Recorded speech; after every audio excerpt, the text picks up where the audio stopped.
Magandang gabi mga ka-lifestyle. At tayo mag-workout na naman, pero kakain muna tayo. Meron tayong pagkain dito, oatmeal na may saging, tsaka ginisang breast chicken, tapos nilagang patatas, kamote, at tsaka itlog. At share ko lang mga ka-lifestyle kasi wala namang nag-challenge sa akin ng ganito. Mag-switch tayo ng healthy lifestyle, mga workout, diba? Challenge ko lang yung sarili ko na kung kaya ko bang magtigil or mag-stop, mag-quit sa paninigarilyo, sa pag-inom ng alak,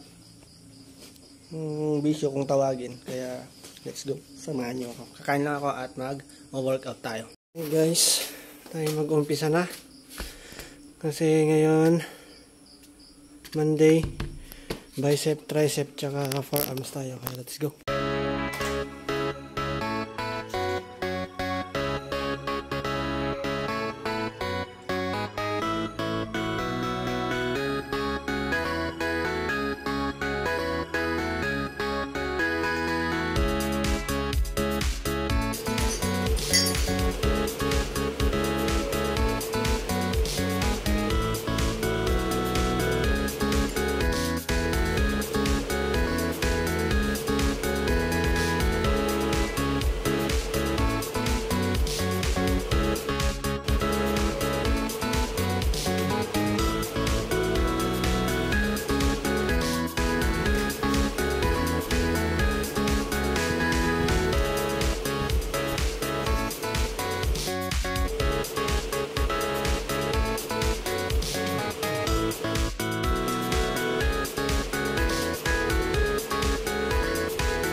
Okay guys, tapos na tayo.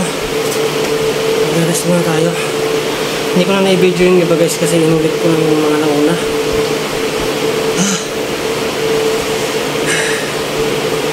Ganito na lang ang gagawin natin guys. Tama na ang bisyo. Mas nakaka-addict to mga ka-lifestyle. Sana may ma-inspire ako mga kabataan ka na may mga bisyo. Tigil nyo na habang may oras pa o mas maaga pa kasi may pag-asa pa kayo magbago. Mas magandang mabuhay ng healthy guys. May mga bisyo tayo kasi hindi naman tayo pabata ng pabata. Patanda tayo ng patanda. Kaya ito lang may papayo ko sa inyong mga kabataan guys. Ang mga bisyo, lalo na yung sigarilyo, tigil nyo na. Mahirap mong tigilan. Pwede namang bawasan unti-unti. Unti-unti guys. Matatanggal din yan. Magtiwala lang kayo sa sarili.